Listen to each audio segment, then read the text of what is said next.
నమస్కారం. ఫోకస్ అనంత న్యూస్ కి స్వాగతం. హెడ్లైన్ చూద్దాం.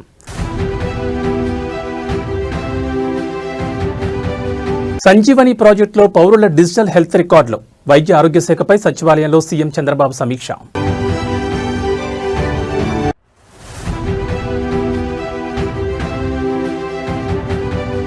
ఈ నెల 21న తెలంగాణ భవన్కు కేసీఆర్, బీఆర్ఎస్ పార్టీ ఎమ్మెల్యేలు, కార్యవర్గ సభ్యులతో సంయుక్త సమావేశం.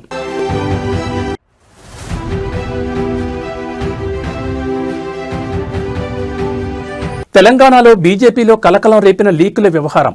ఎంపీలకు ప్రధాని మోడీ క్లాస్ తీసుకున్నారంటూ ప్రచారం.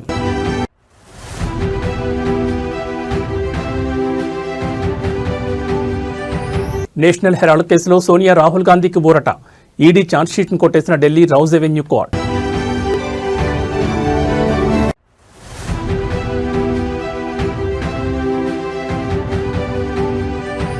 మెక్సికోలో ఘోర విమాన ప్రమాదం, 7 దుర్మరణం. ఇక డీటెయిల్స్ చూస్తే వైద్య ఆరోగ్య శాఖపై సచివాలయంలో ముఖ్యమంత్రి చంద్రబాబు సమీక్ష నిర్వహించారు. గేట్స్ ఫౌండేషన్తో కలిసి ప్రభుత్వం అమలు చేస్తున్న సంజీవని సహా వివిధ ప్రాజెక్టులపై ఉన్నతాధికారులతో రివ్యూ చేశారు. ప్రజారోగ్య మిషన్లో ప్రభుత్వం తీసుకొస్తున్న వివిధ నూతన విధానాలపై చర్చించారు. ఏపీలో మెరుగైన ప్రజారోగ్య నిర్వహణకు జాతీయ, అంతర్జాతీయ స్థాయిలో వైద్యారోగ్య రంగంలోని నిపుణులతో సంప్రదింపులు జరపాలని సూచించారు. వీడియో కాన్ఫరెన్స్ ద్వారా సమీక్షకు అత్యున్నత స్థాయి నిపుణుల సలహా బృందం హాజరైంది. ఈ సలహా బృందంలో యుఎన్ ఎయిడ్స్ ప్రతినిధి Peter point, WHO scientist Soumya Swaminathan, AIG chairman D Nageswara Reddy, Singapore ప్రతినిధి ప్రొఫెసర్ ఇక్ in Tia, అర్తి Ahuja, Rizwan కోయిటా, Srikanth Nadamuni, Gagandeep Kong, Margaret Elizabeth, Nikhil Tandon, ఇతర వైద్య నిపుణులు పాల్గొన్నారు. అలాగే ఈ సమీక్షకు మంత్రి సత్యకుమార్ యాదవ్, వైద్య ఆరోగ్య శాఖ ఉన్నతాధికారులు, గేట్స్ ఫౌండేషన్ కంట్రీ డైరెక్టర్ అర్చనా వ్యాస్ తదితరులు హాజరయ్యారు.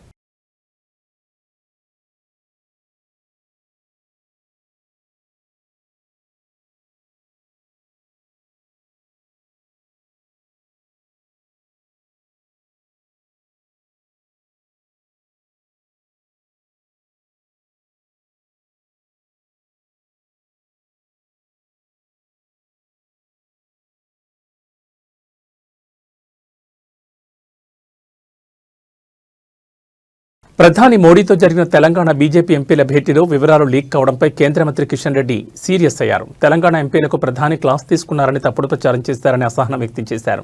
లీక్ చేసిన వాళ్ళు ఎవరూ తెలిస్తే ఖచ్చితంగా చర్యలు తీసుకుంటామన్నారు. సోషల్ మీడియాలో యాక్టివిటీస్ పెంచాలని ప్రధాని సూచించారని తెలిపారు.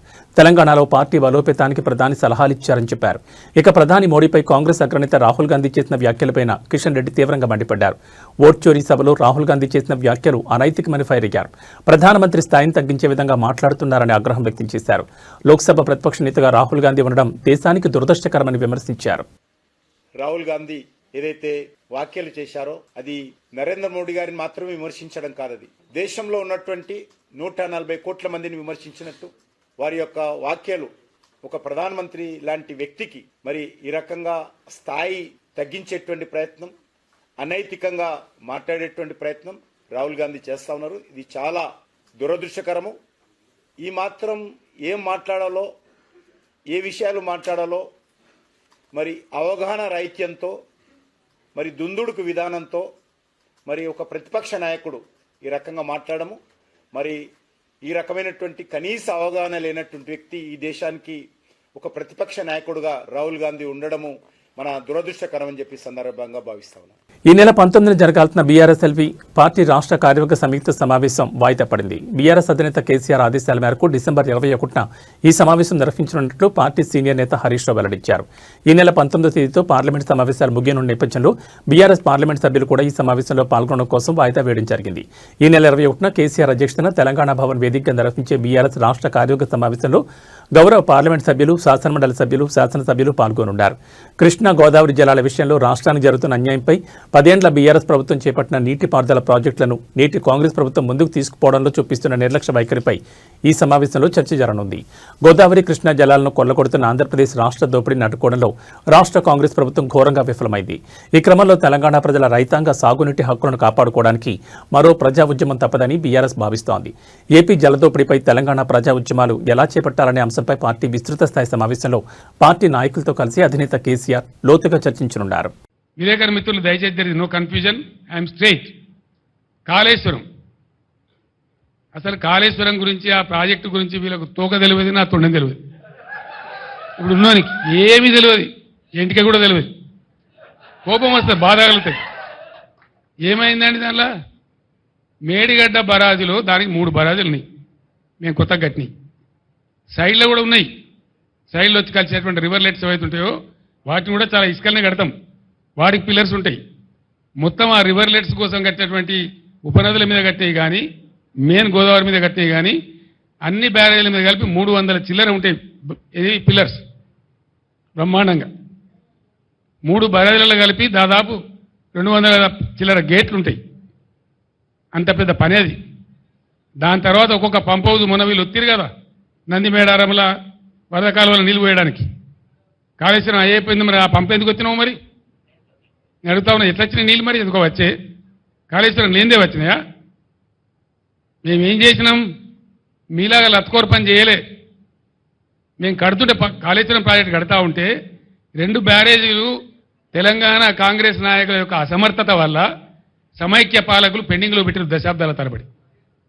ఇవి ఇక్కడ మిడ్ మానేర్ ప్రాజెక్టు అసంపూర్తిగా పెట్టిండ్రు. అక్కడ ఎల్లంపల్లి బారాజ్ అసంపూర్తిగా పెట్టిండ్రు. వాటిని మేము అగమేఘాల మీద కంప్లీట్ చేస్తూ ఉన్నాం. ఒక సీజన్లో మేము పనిచేస్తూ ఉంటే, కట్ట నింపుతూ ఉంటే, మాచారెడ్డి మండలంలో 25 సెంటీమీటర్ల వర్షం కురిసి పెద్ద వరద మానేరు వాగులు వచ్చేసి ఆ మిడ్ మానేర్ కట్ట కొట్టుకొని పీకినారు. అది కట్టినోడు ఎవడండి? ఇవాళ అడ్డం పొడుగు మాట్లాడే కోమటిరెడ్డి వెంకటరెడ్డి మంత్రి, ఇవాళ మంత్రి. వాళ్ళ కంపెనీ, వాళ్ళ అమ్మ పేరు మీద ఉండే కంపెనీ వాళ్ళు కట్టిండ్రు. మేము మీ లెక్క చిల్లరగాల లెక్క వ్యవసాయం. మేము ఏమనుకున్నాం ఆ రోజు? మేఘాల మీద కాళేశ్వరం కంప్లీట్ కావాలి, రైతులకు నీళ్లు రావాలి, ఎంత తొందరగా వస్తే అంత మంచిది, మంచినీటి బాధ పోవాలి, సాగునీటి బాధ పోవాలి రాష్ట్రంలో అని ఆరాటపడ్డాం తప్ప మేము ఆనాడు కోమటిరెడ్డి కంపెనీ మీద కేసు పెట్టలే. మేము పెట్టకపోదుమా, అని జైలు లేకపోదుమా? మీ లెక్క చిల్లర కథ వాడానంటే. విద్యా ఐటీ శాఖ మంత్రి నారా లోకేష్ విశాఖ తెలుగుదేశం పార్టీ కార్యాలయంలో ప్రజాదర్బార్ నిర్వహించారు. వివిధ సమస్యలతో బాధపడుతున్న వారి నుంచి అర్జీలు స్వీకరించారు. విశాఖపట్నం కంచరపాలెంలోని ఓల్డ్ ఐటీఐలో ట్రైనింగ్ ఆఫీసర్గా పనిచేసి పదవి విరమణ పొందిన తనకు రిటైర్మెంట్ బెనిఫిట్స్ త్వరితగతిన అందజేసేలా చర్యలు తీసుకోవాలని లంకిరెడ్డి సతీశ్వరరెడ్డి మంత్రిని కోరారు. కోనసీమ జిల్లా ఐపోలవరం మండలం కుత్తెంతీవిలో తన 20 సెంట్ల భూమిని ఆక్రమించడంతో తీవ్ర ఇబ్బందులు ఎదుర్కొంటున్నారని, విచారించి తగిన న్యాయం చేయాలని గాలిదుర్గమ్మ విజ్ఞప్తి చేశారు. అనకాపల్లి జిల్లా రాంబెల్లి మండలం కృష్ణంపాలెం గ్రామ భూ నిర్వాసితుల సమస్యలు పరిష్కరించారు బాధితులు మంత్రి లోకేష్ ని కలిసి విన్నవించారు. ఆయా వినతులను పరిశీలించి సమస్యల పరిష్కారం కోసం కృషి చేస్తామని లోకేష్ హామీ ఇచ్చారు.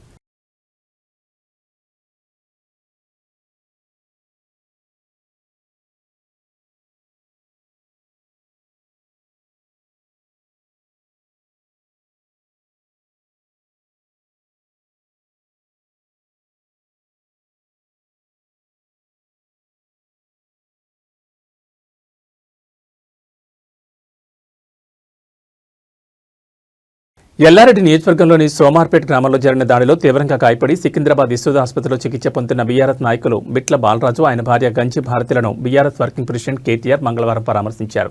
ఎల్లారెడ్డి నియోజకవర్గ మాజీ ఎమ్మెల్యే జాచాల సురేందర్తో కలిసి ఆసుపత్రికి వెళ్లిన కేటీఆర్ బాధితుల ఆరోగ్య పరిస్థితిని డాక్టర్లను అడిగి తెలుసుకున్నారు. అనంతరం ఆయన మీడియాతో మాట్లాడుతూ కాంగ్రెస్ గూండాల దాడిలో గాయపడ్డ గంజి భారతి పరిస్థితి అత్యంత విషమంగా ఉందని కేటీఆర్ ఆవేదన వ్యక్తం చేశారు. ఆమె పెల్విస్ ఎముకలు విరిగిపోయాయని, యూరినరీ బ్లోడర్ దెబ్బతిందని డాక్టర్లు తెలిపారు. ఆమెకు 3 శస్త్రచికిత్సలు చేయాల్సిందని, కనీసం 3 వారాల పాటు ఆసుపత్రిలోనే ఉండాల్సిన పరిస్థితి నెలకొందని ఆయన పేర్కొన్నారు. రాష్ట్రంలో పోలీసులు వ్యవహరిస్తున్న తీరు అత్యంత దారుణంగా, అమానవీయంగా ఉందని కేటీఆర్ ఆగ్రహం వ్యక్తం చేశారు. డీజీపీ నుండి కింది స్థాయి పోలీసు అధికారుల వరకు అందరికీ గుర్తు చేస్తున్నా, మీకు జీతాలు ఇస్తోంది ప్రజల సొమ్ముతోనే తప్ప రేవంత్ రెడ్డి ఇంట్లో సొమ్ముతోనో కాంగ్రెస్ పార్టీ సొమ్ముతోనో కాదు. ప్రజల ప్రాణాలు పోతుంటే, రౌడీలు దాడులు చేస్తుంటే పోలీసులు చేష్టలుడికి చూడడం పద్ధతి కాదని హెచ్చరించారు. పోలీసులు నిశ్చేష్టులుగా వ్యవహరిస్తూ నిందితులపై చర్యలు తీసుకోకపోతే తాము కూడా తిరగబడాల్సి వస్తుందని కేటీఆర్ స్పష్టం చేశారు. ఇక దాడికి ప్రతిదాడే సమాధానం అనుకుంటే రాష్ట్రంలో శాంతి భద్రతల సమస్య తలెత్తుందని, అప్పుడు జరిగే పరిణామాలకు ప్రభుత్వమే బాధ్యత వహించాలని హెచ్చరించారు.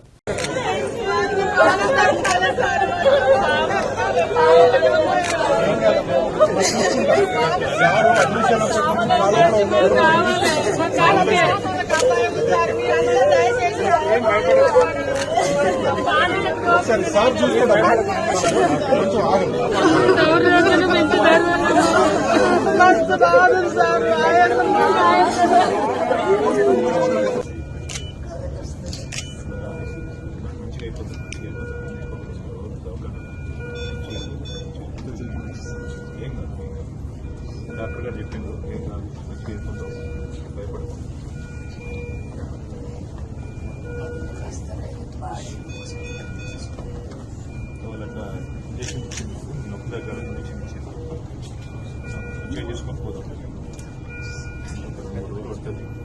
ఇంత క్రూరమైన కార్యక్రమం కాంగ్రెస్ పార్టీ నాయకులు చేసిన తర్వాత కూడా ఇవాళ ఇక్కడున్న ప్రభుత్వము ఇక్కడున్న పోలీసులు నిజంగా కూడా వారు వ్యవహరిస్తున్న తీరు అత్యంత దారుణం, అత్యంత అమానవీయం.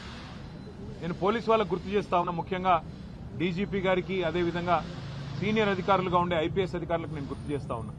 అట్లాగే పోలీసు అధికారులు కింది స్థాయిలో ఉండేవాళ్ళు, వాళ్ళకు కూడా నేను గుర్తు చేస్తా ఉన్నా.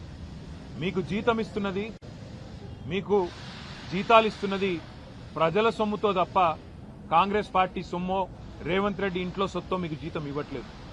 ప్రజలు ఇచ్చే పైసలతోనే మీకు జీతాలు ఇస్తున్నది ప్రభుత్వం. కానీ ఈరోజు అదే ప్రజల ప్రాణాలు పోతుంటే, అదే ప్రజల ప్రాణాలు తీసే ప్రయత్నం కొంతమంది గూండాలు, రౌడీ. దాంతో పాటు నేను ఇంకొక మాట కూడా ఈ రాష్ట్ర ప్రభుత్వానికి, ముఖ్యంగా రాష్ట్రంలో ఉండే పోలీస్ యంత్రాంగానికి చెప్తా ఉన్నా, మళ్లీ చెప్తా ఉన్నా. మేము 2 ఏళ్లైంది ఈ ప్రభుత్వం వచ్చి. మొన్న నల్లగొండ జిల్లాలో ఏ రకంగా దుర్మార్గంగా ఈ ప్రభుత్వం, ఈ పార్టీ, కాంగ్రెస్ పార్టీ వ్యవహారం చేసిందో, మా మల్లయ్య యాదవ్ గారిని అక్కడ మర్డర్ చేసి, మొదటి విడత పోలింగ్ కంటే ముందే మర్డర్ చేయడం జరిగింది. నల్లగొండ నియోజకవర్గంలో ఒక సోదరుడు, ఒక బీసీ సోదరుడు, ఆయన కూడా నామినేషన్ వేస్తే నామినేషన్ వేయొద్దని బెదిరించి, కొట్టి, ఆఖరికి కిడ్నాప్ చేసి ఆయనకు మూత్రం దాగిచ్చారు. అయినా కూడా ఇంతవరకు కేసు పెట్టలేదు అక్కడ ఉండే పోలీస్ యంత్రాంగం. ఈ రకమైన అరాచకాలు ఏవైతే ఇవాళ 10 ఏళ్ల బీఆర్ఎస్ ప్రభుత్వ హయాంలో జరిగిన అక్రమ ఫోన్ ట్యాపింగ్ 2 తెలుగు రాష్ట్రాల్లో పెను సంచలనం సృష్టించింది. ఈ కేసులో పలువురు సీనియర్ పోలీస్ అధికారులు ప్రధాన నిందితులుగా ఉన్నారు. ఈ క్రమంలోనే వివిధ పార్టీ రాజకీయ నాయకులు, సెలబ్రిటీల ఫోన్ ట్యాపింగ్ లో అత్యంత కీలకంగా వ్యవహరించిన నాటి మాజీ టాస్క్ ఫోర్స్ డీసీపీ రాధాకిషన్ రావుకు మరో బిగ్ షాక్ తగిలింది. హైదరాబాద్ నగర పరిధిలోని సనత్ నగర్ లో తమ ఫ్లాట్ ను బెదిరించి దౌర్జన్యంగా రాయించుకున్నారని రాధాకిషన్ రావుపై బాధితులు పోలీసులకు ఫిర్యాదు చేశారు. ఈ మేరకు ఆయనపై వచ్చిన అభియోగాలపై విచారణ చేపట్టిన సనత్ నగర్ పోలీసులు ఇవాళ కూకట్పల్లి కోర్టులో ఛార్జ్షీట్ దాఖలు చేశారు. కాగా ఫోన్ ట్యాపింగ్ సమాచారం ఆధారంగా రాజకీయ ఒత్తిడితో వ్యాపారవేత్తలు, సెలబ్రిటీల నుంచి భారీ మొత్తంలో వసూలు చేసినట్లు ఆరోపణలు ఎదుర్కొంటున్న రాధాకిషన్ రావుపై తాజాగా మరో ఛార్జ్షీట్ దాఖలవడం హాట్ టాపిక్ గా మారింది.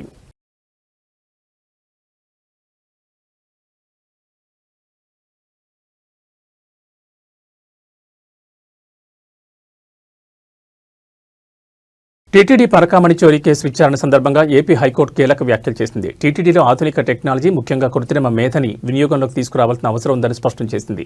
పరకామణిలో జరిగిన ఘటన సాధారణ దొంగతనం కంటే తీవ్రమైన నేరమని పేర్కొన్న న్యాయస్థానం ఇలాంటి తప్పిదాలు పునరావృతం కాకుండా కఠిన చర్యలు తీసుకోవాలని సూచించింది. టీటీడీలో అవుట్సోర్సింగ్ నియామకాలు సమంజసం కావని హైకోర్టు అభిప్రాయపడింది. అవుట్సోర్సింగ్ ఉద్యోగులకు తగిన బాధ్యతాభావం ఉండదని, అదే కారణంగా పరకామణిలో ఈ ఘటన చోటు చేసుకుందని వ్యాఖ్యానించింది. శాశ్వత సిబ్బంది స్థానంలో అవుట్సోర్సింగ్ పై ఆధారపడడం వల్ల భద్రతా లోపాలు తలెత్తున్నాయని కోర్టు ఆందోళన వ్యక్తం చేసింది. విరాళాల లెక్కింపులో పారదర్శకత పెంచేందుకు ప్రత్యేకంగా టేబుల్ ఏర్పాటు చేయాలని హైకోర్టు సూచించింది.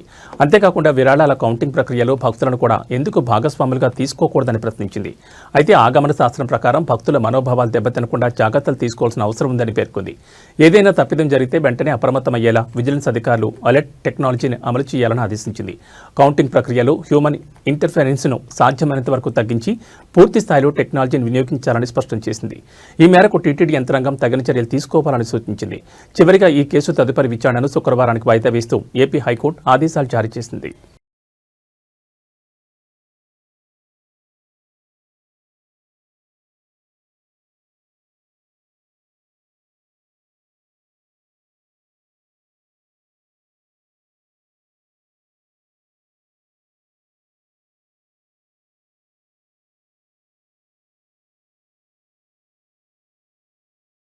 సర్పంచ్ ఎన్నికల్లో గెలిచేందుకు అభ్యర్థులు ఎంత దూరమైనా వెళుతున్నారు. ఎన్నికల్లో గెలిచేందుకు డబ్బు, మద్యం పంచడంతో పాటు తేడా వస్తే ప్రత్యర్థులపై దాడులకు సైతం పాల్పడుతున్నారు. ఇక తాజాగా నారాయణపేట జిల్లా మక్తల్ మండలం కార్వాచ్ గ్రామంలో వింత ఘటన చోటు చేసుకుంది. ఎన్నికల్లో గెలిచేందుకు తమ ఇంటి ముందు క్షుద్ర పూజలు చేశారని బీఆర్ఎస్ అభ్యర్థి వెంకటం ఆరోపించారు. ఇంటి ముందు తెల్ల ఆవాలు చనిపోయిన తర్వాత మృతదేహాలపై చల్లే స్ప్రే, మొలకెత్తిన గింజలు, ఇసుక చల్లారని చెప్పారు. తమ ఇంటి ముందే కాకుండా తమకు మద్దతు ఇస్తున్న వారి ఇంటి ముందు కూడా ఇలానే క్షుద్ర పూజలు చేస్తున్నారని ఆరోపించారు. ఏమైనా ఉంటే ప్రజాక్షేత్రంలో తేల్చుకోవాలని, కానీ ఇలాంటి పనులు చేయొద్దని అన్నారు. తమకు ఏమైనా జరిగితే తమపై పోటీ చేసిన అభ్యర్థే బాధ్యత అని ఆగ్రహం వ్యక్తం చేశారు. ఇదిలా ఉంటే సోమవారం బ్యాలెట్ పేపర్కు క్షుద్ర పూజలు చేసిన ఘటన సైతం వైరల్ అయిన సంగతి తెలిసిందే. మక్తల్ మండలం కాచవర గ్రామం మాది. మా అభ్యర్థి నిలబెట్టిన వెంకటమ్మ గారిని మేము ఏదైనా సామరస్యకంగా ప్రజా తీర్పు మేరకు ఊర్లలో ఆల్రెడీ తిరిగి ప్రచారం అనేది జరుగుతుంది. నిన్న రాత్రి గుణంగా అందరం జరిగినాము. అయితే మా మీద ఎక్స్ ఉన్న ఆకారం ఎవరైతే ఉన్నారో అవతల కాంగ్రెస్ వ్యక్తి వచ్చేసి ఇక్కడ మా ఇంటి ముందర దగ్గర తెల్ల ఆవాలు మొలకెత్తినవి అవి ఇసుక, దాని తర్వాత దానిలో ఒకటి మామూలుగా చనిపోయిన వ్యక్తుల మీద చల్లే స్ప్రే బాటిల్ అవి దాని స్మెల్ వస్తుంది. మీరు కూడా మీడియా వాళ్ళు చూసండి. అది ఇక్కడ చల్లడం జరిగింది. మేము ఏమంటున్నామంటే ఏదైనా ప్రజా తీర్పు మేరకు చూసుకోవాలి తప్పితే ఈ విధంగా చేసి ఈ విధంగా లొంగబాటు కాదు. ఇదంతా చేయడం ఏంటంటే మా ఫ్యామిలీకి ఇతర తర్వాత రేపు ఏం జరిగినా గానీ మా ఫ్యామిలీ పూర్తిగా బాధ్యత వాళ్ళే ఉండాలి. ఏమన్నా ప్రజా తీర్పు మేరకే ఉండాలి. ఇక్కడనే కాదు ఎవరైతే మేము ఎక్కడైతే తిరుగుతున్నామో ఆ వ్యక్తుల మీద మొత్తం జరుగుతున్నారు. రాత్రి 11 నుంచి 12 గంటల ప్రాంతంలో ఇది జరిగింది. ఇక్కడ మా ఇంటి ముందర ఆల్రెడీ జరిగింది. ఇక్కడ నుంచి ముందర మా ఇంటికి 100 మీటర్ల డిస్టెన్స్ లో అక్కడ కూడా జరిగింది. స్కూల్ పోలింగ్ బూత్ దగ్గరికి ఎక్కడ వెళ్తున్నామో ఆ బాటకు ఎదురుగానే వేసింది అనమాట. అంటే ఆ దాన్ని దాటి వెళ్ళాలి మనం. యాక్చువల్ గా మీరు కూడా అక్కడికి వెళ్ళి చూసుకోవచ్చు. ఇది ప్రజా తీర్పు 5 సంవత్సరాలు ఉండొచ్చు. అది సామరస్యకంగా ఈ విధంగా ఒకరికి చేసుకొని ఈ విధంగా చేసుకోవచ్చు. రేపు ఏం జరిగినా మా ఫ్యామిలీకి మాకు కానీ ఏమైనా జరిగినా కానీ పూర్తి బాధ్యత వాళ్ళదే వహించాలి. ఈ రోజు ఇంత చదువుతున్న కాలంలో కూడా వాళ్ళు ఇంకా మూఢనమ్మకాలు అనేది కరెక్ట్ అనేది కాదని మేము చెప్తున్నాం. అది వచ్చి మా ఇంటి ముందర ఆవాలు పిల్ల ఆవాలు తెచ్చి చల్లిండు. అక్కడ అశోక్ రెడ్డి వాళ్ళ ఇంటి దగ్గర చల్లిండు. ఇంకెక్కడెక్కడ చల్లిండో ఎక్కడెక్కడ. నేషనల్ హెరాల్డ్ మనీ లాండరింగ్ కేసులో కాంగ్రెస్ అగ్రనేతలు సోనియా గాంధీ, రాహుల్ గాంధీలకు తాత్కాలిక ఊరట లభించింది. ఈ కేసుకు సంబంధించి ఎన్ఫోర్స్మెంట్ డైరెక్టరేట్ దాఖలు చేసిన ఛార్జ్షీట్ను పరిగణలోకి తీసుకోవడానికి ఢిల్లీలోని రౌజ్ అవెన్యూ కోర్టు నిరాకరించింది. ఈ సందర్భంగా దర్యాప్తు తీరుపై న్యాయస్థానం కీలక వ్యాఖ్యలు చేసింది. ఈడీ అధికారులు ఏ ఎఫ్ఐఆర్ ఆధారంగా దర్యాప్తు చేస్తున్నారని కోర్టు ప్రశ్నించింది. కేవలం బీజేపీ నేత సుబ్రహ్మణ్యన్ స్వామి ఇచ్చిన ప్రైవేట్ ఫిర్యాదు ఆధారంగా నమోదైన కేసులో ఛార్జ్షీట్ను పరిగణలోకి తీసుకోలేమని స్పష్టం చేసింది. మెజిస్ట్రేట్ ఇచ్చిన సమన్ల ఆదేశాల మేరకు కాకుండా ఎఫ్ఐఆర్ ఆధారంగానే కేసు విచారణ జరగాలని పేర్కొంది. అయితే ఈ కేసులో తదుపరి దర్యాప్తు కొనసాగించడానికి ఈడీకి న్యాయస్థానం అనుమతి ఇచ్చింది. దర్యాప్తు నిలిపివేయలేదని స్పష్టం చేసింది. అదే సమయంలో ఈ దశలో నిందితులుగా ఉన్న సోనియా, రాహుల్ గాంధీలకు ఎఫ్ఐఆర్ కాపీని పొందే అర్హత లేదని కూడా కోర్టు పేర్కొనడం గమనార్హం. తాజా పరిణామంతో గాంధీ కుటుంబానికి ఈ కేసులో కొంత ఉపశమనం లభించినట్లయింది.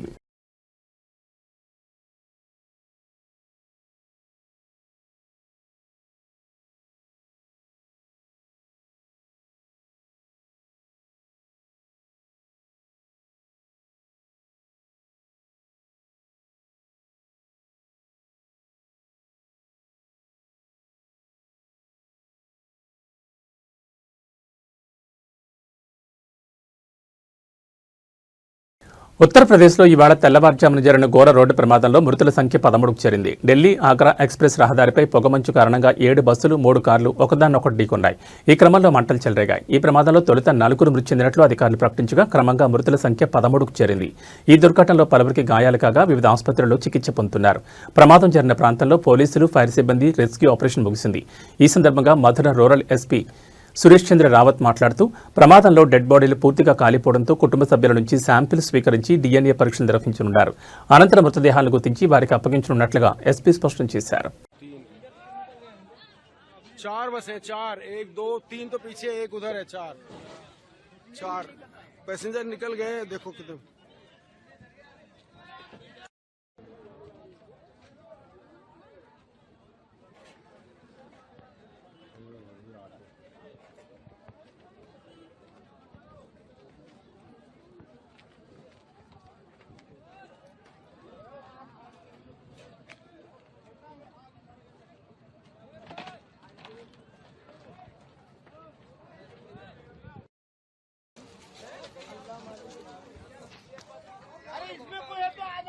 अरे कोई है नहीं क्या इसमें?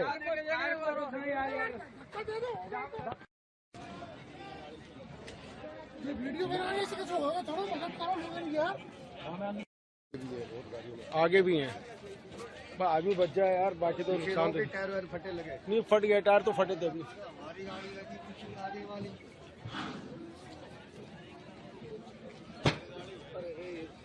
जिंदे आदमी चल रहे हैं भाई, जिंदे. हाँ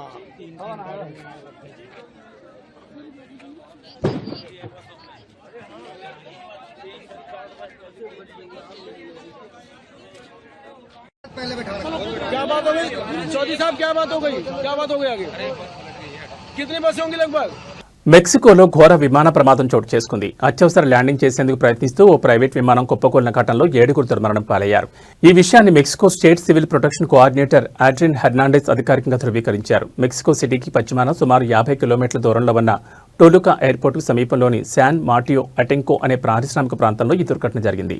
పసిఫిక్ తీరంలోని అకాపుల్కో నుంచి బయలుదేరిన ఈ విమానంలో 2 సిబ్బంది 8 మంది ప్రయాణికులు ఉన్నారు. ప్రమాదం జరిగిన చాలా గంటల తర్వాత కూడా 7 మృతదేహాలు మాత్రమే గుర్తించినట్లు అధికారులు తెలిపారు. సమీపంలోని సాకర్ మైదానంలో విమానాన్ని అత్యవసరంగా ల్యాండ్ చేసేందుకు పైలట్ ప్రయత్నించినట్టు తెలుస్తోంది. అయితే అదుపు తప్పిన విమానం ఓ వాణిజ్య భవనం పైకప్పును బలంగా ఢీకొట్టింది. దీంతో ఒక్కసారిగా భారీగా మంటలు చెలరేగాయి. ముందు జాగ్రత్త చర్యగా ప్రమాద స్థలం నుంచి సుమారు 130 మందిని ఖాళీ చేయించినట్లు శాన్ మార్టియో అటెంకో మేయర్ అనా మునిస్ వెల్లడించారు. ప్రమాదానికి గల కారణాలపై అధికారులు దర్యాప్తును ప్రారంభించారు.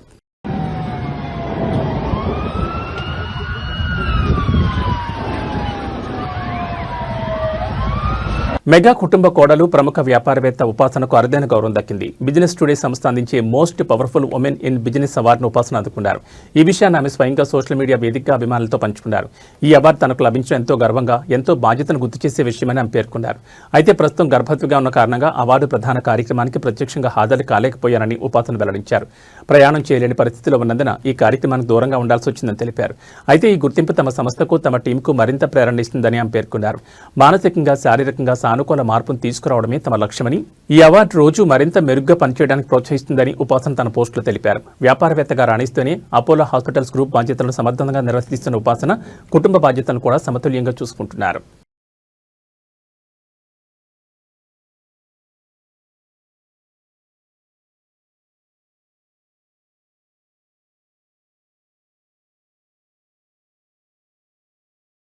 ఐపీఎల్ 2026 సీజన్ కోసం ఆటగాళ్ల మినీ వేలానికి రంగం సిద్ధమైంది. అబుదాబిలోని ఎతిహాద్ ఎరీనా వేదికగా ఈ రోజు మధ్యాహ్నం 2:30 గంటలకు ఈ వేలం ప్రారంభం కానుంది. మొత్తం 10 ఫ్రాంచైజీలు తమ జట్లలోని ఖాళీలను భర్తీ చేసుకునేందుకు పోటీ పడనున్నాయి. ఈసారి వేలం బరిలో మొత్తం 369 మంది ఆటగాళ్లు ఉన్నారు.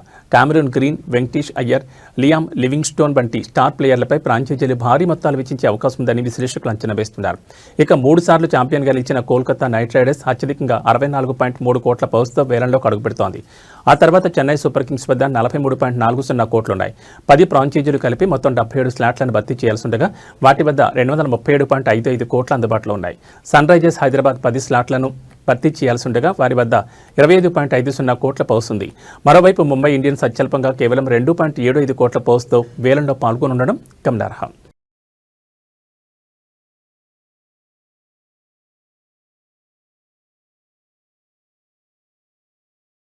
ఇవి ఈ బులెటిన్ విశేషాలు. మరో బులెటిన్లో మళ్ళీ కలుసుకుందాం. నమస్కారం.